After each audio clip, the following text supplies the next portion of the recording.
Village রান্নাঘর। কোনো রান্নাঘরে কিন্তু এই রেসিপিটা আজ পর্যন্ত বানানো হয়নি। ক্যামেরাম্যান বলছে যে আজকে রেসিপিটা কেমন হলো, মাছটা ভাজা হলো না। জলে মাছ দিয়ে দেবো। বন্ধুরা একটা মিরিগ মাছ আছে, প্রায় 1.5 কেজি কাছাকাছি আছে। নমস্কার বন্ধুরা, ভিলেজ রান্নাঘরে আপনাদেরকে সবাইকে আমার অনেক অনেক স্বাগত। রান্নাঘরে আমি আসতে পারিনি, তার জন্য আমি অনেক দুঃখিত। তো আজকের রেসিপি এই 1.5 কেজি সাইজের মিরিক মাছের আজকে নতুন ধরনের একটা রেসিপি বানাবো। তো স্কিপ না করে প্রথম থেকে শেষ পর্যন্ত আপনারা দেখবেন। নমস্কার বন্ধুরা, ভিলেজ রান্না করে কালকে মাছ ধরতে গিয়েছিলাম, মাছটা ওখানে আমরা পাইনি। ওখানে জালে মাছ ধরছিলেন, ওদের কাছে সঙ্গে সঙ্গে আমি মাছ কিনে নিয়ে এসেছি। তো আজকে ওই মাছ দিয়ে আমি ভিডিওটা করবো, তো আপনার সঙ্গে থাকুন। তো বন্ধুরা, এখানে আমি একটা রসুন, কাঁচা লঙ্কা, 2টো টমেটো, এগুলো কিন্তু আমি পেস্ট করে নেবো। মাছটা কেটে নিই।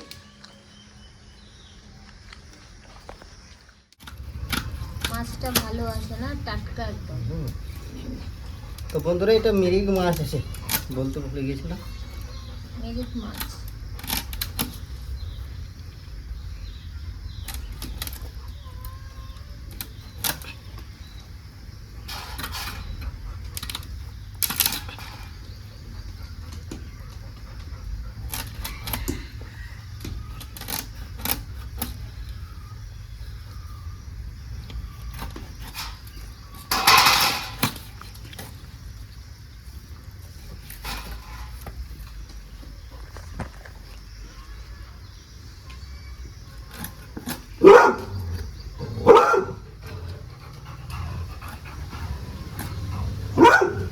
পিসি করে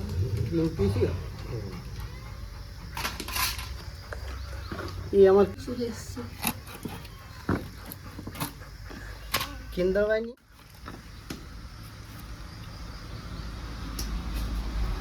আমার কেন্দ্র বাইনি যন্ত্রপাতি, তেলগুলো খাচ্ছে। ভাত দ্বারা বসাবো। আজকে নিউ রেসিপি হচ্ছে, জলটা আমার ফুটে গিয়েছে, মাছ কোনো মেরেছি ভাজাভাজি কিছু হবে না। এবার গরম জলে মাছ দিয়ে দেবো। আজকে একদম নতুন রেসিপি বানাবো। একঘেয়ে খেতে তো আর ভালো লাগে না, তাই আর কি নতুন এখানে আমি হাফ বাটি থেকে হাফ বাটি কম নিয়েছি। এখানে মশলাগুলো আমি তৈরি করে নেবো। প্রথমে লবণ দেবো, হলুদ গুঁড়ো, জিরে গুঁড়ো, সব পরিমাণ মতো। আর এখানে গুঁড়ো লঙ্কা দিয়ে এটা আমি মশলাটা তৈরি করে নেবো। মানে কাঁচা ভাবটা যাতে চলে গেছে, কাঁচা গন্ধটা চলে যাবে।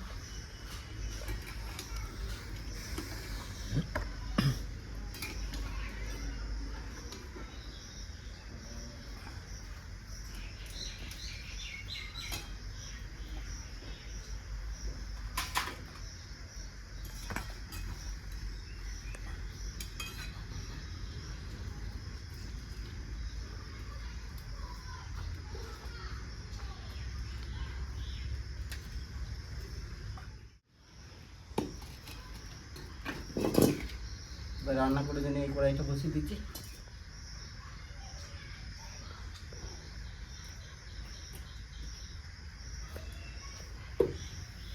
দুদিন তো রান্নাঘরে আসতে পারিনি বন্ধুরা, তাই ডিস্টার্ব করতে পারিনি। বন্ধুরা, তেল গরম হয়ে গেছে, দিয়ে দেবো শুকনো লঙ্কা, গোটা জিরে, কাঁচা টমেটো, কাঁচা লঙ্কা পেস্ট করা দিয়ে দেবো।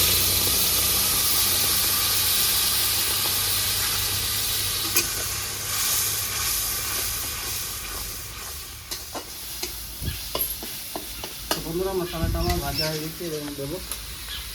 আর দই সঙ্গে যে সব মশলাগুলো মিক্স করে রেখেছি সেটা দিয়ে দেবো। ক্যামেরাম্যান বলছে যে আজকে রেসিপিটা কেমন হলো, মাছটা ভাজা হলো না সেদ্ধ করে। তো বন্ধুরা, কোনো রান্নাঘরে কিন্তু এই রেসিপিটা আজ পর্যন্ত বানানো হয়নি, আমরাই প্রথম বানাচ্ছি। আপনাদের আশা করি খুব ভালো লাগবে।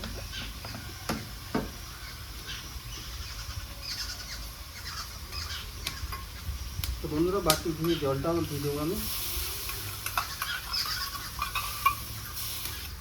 মশলাগুলো সব মিক্স হয়ে গেছে ভালো করে।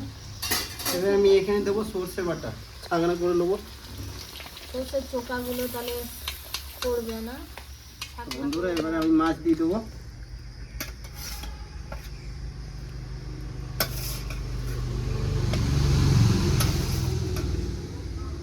হয়ে গেল। খাবি মাছটা? কাঁচা কাঁচা মাছটা খেতে পারে, ঢাকা দেবে ভাজা নাকি? না।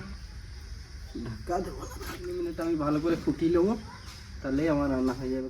আমার কমপ্লিট, এবার নামিয়ে দেবো। দেখি তো বন্ধুরা এত সুন্দর রান্না হয়েছে, আর থাকা যাচ্ছে না, খেয়ে টেস্ট করে দেখি কেমন হয়েছে।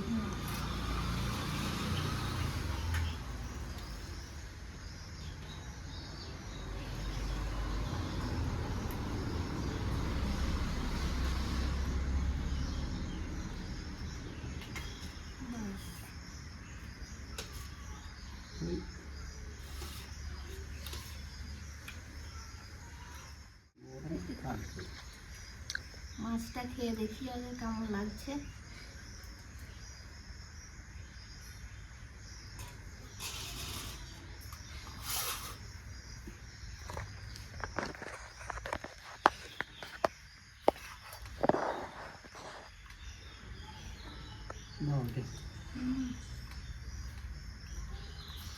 দারুণ, মাছের মশলাগুলো এত সুন্দর ঢুকেছে, মনেই হচ্ছে না যে এটা কাঁচা সলিড মাছ। হয়েছে বন্ধুরা, দারুণ।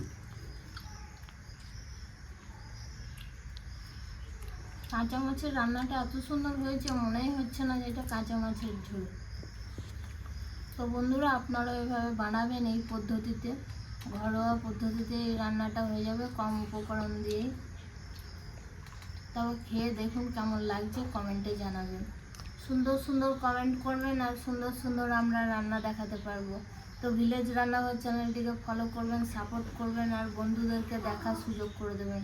আর ইউটিউব থেকে যেসব বন্ধুরা দেখছেন এখনও সাবস্ক্রাইব করেননি, তারা অবশ্যই করে পাশে থাকবেন, বেল ঘন্টির পাশে ক্লিক করবেন, আর নোটিফিকেশানটা অন করে রাখবেন, যাতে ভিলেজ রান্নাঘর চ্যানেলটি আপনার কাছে চলে আসে। আপনারা খুব ভালো থাকবেন, সুস্থ থাকবেন, সাবধানে থাকবেন। পরের ভিডিওয় দেখা হবে। তো বন্ধুরা ভিলেজ রান্নাঘরে নতুন নতুন ভালো ভালো এইভাবে রেসিপিগুলো দেখার জন্য ফেসবুক চ্যানেলটাকে ফলো করবে আর পাশে থাকবে।